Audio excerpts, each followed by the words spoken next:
First time tax return file करते हुए कौन सी 5 चीज़ें आपने याद रखनी है ताकि आपको कम से कम नोटिस रिसीव हो। आज के इस छोटे से टॉपिक के अंदर हम इसको स्टडी करेंगे। आप देख रहे हैं प्रैक्टिकल लर्निंग हाउस, मैं हूं फ़हीम महबूब।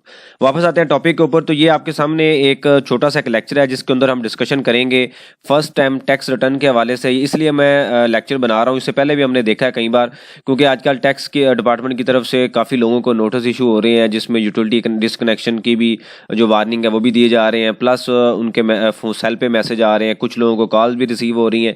तो हमें पता होना चाहिए कि हमने जो टैक्स रिटर्न फाइल करनी है उसके लिए हमने क्या क्या जो प्री रिक्विजिट हैं वो हमने कंसीडर करने हैं ताकि फ्यूचर की जो टैक्स की कंप्लाइंस है वो ज़्यादा से ज़्यादा हम इफेक्टिव कर सकें और फ्यूचर के नोटिस से हम बच सकें। तो सबसे पहला जो पॉइंट है ना वो आज ही आपने देखना है कि आपकी जो NTN है उसकी जो रजिस्ट्रेशन डेट है वो क्या है। आमतौर पर जब हम कभी जॉब करते हैं या आप किसी भी स्टेज में हो तो आपको पता नहीं होता, आपका NTN बन चुका होता है और हमें पता ही नहीं है कि हमारा NTN किस डेट को बना हुआ है। तो हमें सबसे पहले ये देखना है कि हमारी जो NTN है वो किस डेट को बना हुआ है, और उसके लिए आप ऑनलाइन FBR की वेबसाइट पे जाएं, वहाँ पे ऑनलाइन NTN इंक्वायरी लिखें, अपना सेल जो ID कार्ड नंबर है वो मेंशन करें और आपके पास डेट आएगी कि ये किस डेट को आप टैक्स में रजिस्टर्ड हुए हैं। तो इससे आपको ये अंदाज़ा पहले तो ये हमें पता चलेगा कि हमें किस डेट से हम रजिस्टर्ड हैं, हमने कितनी रिटर्न फाइल करनी है। फॉर एग्जाम्पल आप 3 साल पहले रजिस्टर्ड हैं, तो अगर आपके पास नोटिस आया है अभी कि आप 2023 की जो रिटर्न है वो फाइल करें, तो इवन 2 सालों की रिटर्न आप नहीं भी फाइल करते तो हमने जो डाटा है वो बनाना है सारे का सारा। ये दूसरा पॉइंट मैंने यही मेंशन किया है कि आप पहले फॉर एग्जांपल 2021 का डाटा बनाएंगे, फिर 2022 का डाटा बनाएंगे और उसके बाद 2023 का बनाएंगे। अभी क्या क्या बनाना है इस दूसरे पॉइंट में मैं डिस्कस करूंगा।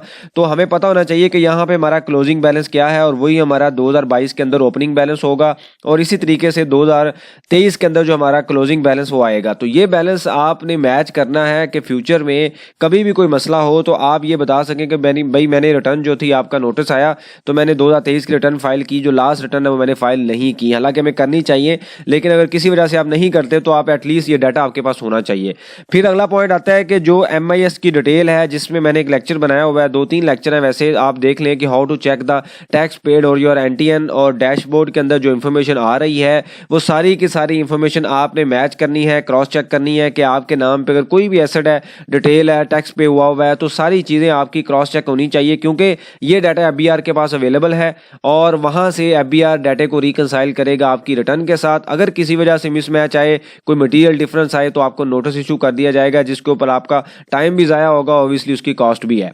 फिर आता है एसेट डिटेल। तो अगर आप पहली रिटर्न फाइल कर रहे हैं तो जो भी चीज़ आपने परचेज की हुई है, कोई भी आपके नाम पे घर है, कोई प्रॉपर्टी है, कोई गाड़ी है, कोई गोल्ड है, कोई भी चीज़ है, तो सारी की सारी जो चीज़ें हैं वो आपने सही तरीके से रिपोर्ट करनी है।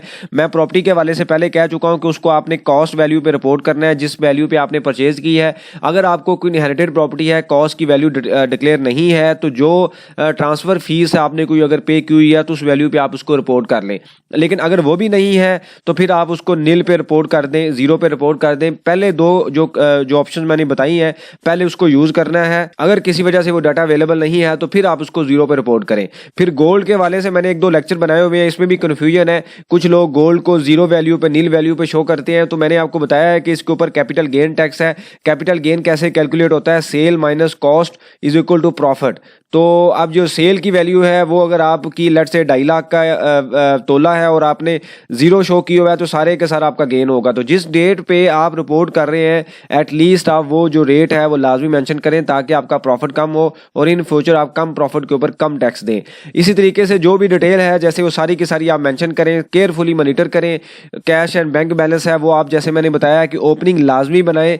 मैंने how to check the tax paid और return, how to check the income tax, how to file the income tax return, उस लेक्चर को भी देख लें। वहाँ पे मैंने ईयर टू ईयर बताया हुआ है कि हमने कैसे जो है वो रिटर्न की कैलकुलेशन करनी है एक्सेल के अंदर, वो भी देख लें। ये बड़ा केयरफुली आपने चेक करना है क्योंकि पहली रिटर्न का वही वो डाटा है जो आके फ्यूचर में क्लोजिंग ओपनिंग बनना है। तो इस वजह से आप सही तरीके से उसको फाइल करें, टाइम लेके उसको फाइल करें ताकि जो कम से कम जो चीज़ें हैं वो आपकी फ्यूचर में जो आपकी जो हाईलाइट हों और आप सही तरीके से उसकी कंप्लाइंस कर सकें। जब आप ये सारी चीज़ें बना लें तो ऑब्वियसली उसके बाद आपने जो डाटा है वो आईआरएस के अंदर रिपोर्ट करना है। तो जल्दबाजी मत मेहनत करें, प्रॉपर वर्किंग करें और वर्किंग करने के बाद इसको फाइल करें। नोटिस की डेट अगर एक्सपायर हो भी रही है तो कोई इशू नहीं है, आप टाइम लेके उसको फाइल करें, प्रॉपर वर्किंग बनाएं। जैसे अगर आपने आज ही एनटीएन लेना है तो फिर तो ऑब्वियसली आप 2023 की रिटर्न फाइल करेंगे, सारे एसेट डिटेल मेंशन कर देंगे। अगर आप पिछली रिटर्न डेट आपकी पुरानी है, पुराने डेट पे आप रजिस्टर्ड हुए हैं, तो आपने उन सालों का डाटा लाजमी बनाना है। एक रफ पेज पे, एक्सेल पे, किसी भी फॉर्म पे डाटा बना के 2023 का ओपनिंग जो है वो बनाएं, ताकि फ्यूचर में अगर कोई मसला आए तो आप उसको प्रूव कर सकें। कोई क्वेश्चन हो, सजेशन हो, मेंशन कीजिए, इसके ऊपर हम डिस्कशन करेंगे ताकि जो लर्निंग का प्रोसेस है कंटिन्यू रहे। थैंक यू वेरी मच, जज़ाकल्लाह।